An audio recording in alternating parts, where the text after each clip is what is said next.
मध्य प्रदेश का ग्वालियर शहर city of music है और यहाँ तानसेन की भी समाधि स्थल है।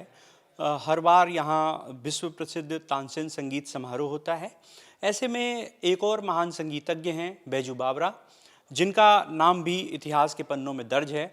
उन्हें याद करने के लिए ग्वालियर का संगीत विश्वविद्यालय एक आयोजन कर रहा है। हमारे साथ विश्वविद्यालय की जो कुलपति हैं वो मौजूद हैं, स्मिता सहस्त्रबुद्धे जी। उनसे बात कर लेते हैं। मैडम, हम इतिहास के पन्नों को अगर पलटें तो तानसेन तो हैं ही अपने ख्यातिनम कलाकार, लेकिन उनसे भी उनके ही जैसे एक महान संगीतज्ञ हैं बैजू बावरा, उन्हें पहली बार ग्वालियर याद कर रहा है। किस तरह का ये आयोजन है? बैजू बावरा का कहाँ जन्म हुआ और बैजू बावरा का संगीत से क्या रिश्ता है? बैजू बावरा और संगीत दोनों का बहुत घनिष्ठ संबंध कहा जा सकता है, बल्कि है ही, क्योंकि महाराजा मानसिंह तोमर जो ग्वालियर में जिन्होंने ध्रुपद शैली का परिष्कार किया, ध्रुपद को अपनी पुरानी शैलियाँ जो विष्णुपद शैली थी उससे निखार कर ध्रुपद के रूप में प्रचारित और प्रसारित किया, उसमें बैजू बावरा जी का महत्वपूर्ण भूमिका रही। एक मान्यता ये है कि महाराजा मानसिंह ने उनको उनकी कला को समझ के, उनके गुण को समझ के ग्वालियर बुलाया चंदेरी से। उनका जन्म स्थान चंदेरी माना गया है, तो चंदेरी से उनको ग्वालियर बुलाया गया और एक अध्ययनशाला की स्थापना की जिसके गुरु वो रहे।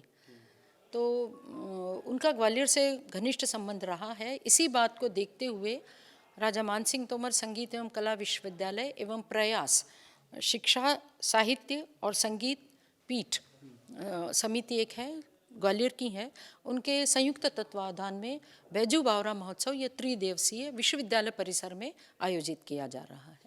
कौन कौन कलाकार अपनी स्वरांजलि बैजू बावरा को देंगे? जी, हमने प्रयास किया और ये हमारे लिए बहुत अच्छी बात है, हमारे लिए एक सुखद पहलू है कि देश के लब्ध प्रतिष्ठित कलाकार जो ध्रुपद गायन शैली, क्योंकि इस ध्रुपद गीत शैली के कलाकार बहुत कम हैं, उन्होंने स्वीकृति दी है और वो यहाँ पधार रहे हैं, अपनी प्रस्तुति देंगे। उनमें उस्ताद वसीफुद्दीन डागर साहब, पंडित मोहन श्याम शर्मा, डॉक्टर विशाल जैन, पंडित ऋत्विक सान्याल उपस्थित रहेंगे, अपनी प्रस्तुति देंगे। इसके अलावा चूँकि ये विश्वविद्यालय का आयोजन है, इसलिए हमने इसको एक अकादमिक स्वरूप भी दिया है।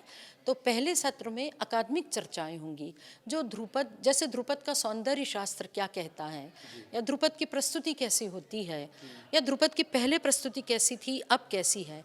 इसीलिए मुख्य अतिथि के रूप में भी हमारे बीच मैडम काव्या रहेंगी, लावण्या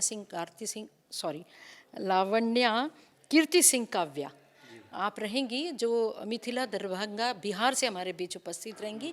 वो भारतीय ज्ञान परंपरा में ध्रुपद की परंपरा क्या रही और अब वर्तमान स्वरूप क्या है, इस बारे में अपना बहुत विद्वत्तापूर्ण आलेख या व्याख्यान प्रस्तुत करेंगी, जो हमारे बच्चों के लिए भी बहुत उपयोगी रहेगा। क्योंकि ग्वालियर एक ऐसा संगीत का क्षेत्र है जिसने ध्रुपद सबसे पहले, जहाँ पे ध्रुपद शैली का जिसको कहते हैं कि बनाया, और उस फिर ध्रुपद के बाद वहीं से बाकी शैलियाँ निकली, इसलिए ये आयोजन किया जा रहा है। मैम, अब तक हमने देखा कि बैजू बावरा के नाम पर कोई ऐसा बड़ा आयोजन नहीं होता। हालांकि मध्य प्रदेश के मुख्यमंत्री डॉक्टर मोहन यादव के दिमाग में है, वो चाहते हैं कि बैजू बावरा को भी वो स्थान मिले। जी जी, तो ये छोटा सा प्रयास हमने करने की परिकल्पना की। तो पहले हमने सोचा था एक दिन में कर लेंगे, पर जैसे जैसे कलाकारों की और विद्वानों की हमको स्वीकृति प्राप्त हुई तो हम एक दिन में नहीं कर पा रहे थे, इसलिए इसको 3 दिवस में बांटा गया।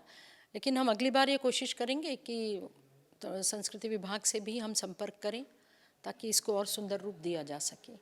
मेरा एक सवाल है कि भारतीय शास्त्रीय संगीत में ध्रुपद गायन शैली और वादन शैली की क्या उपयोगिता है? देखिए, ध्रुपद तो मूल है।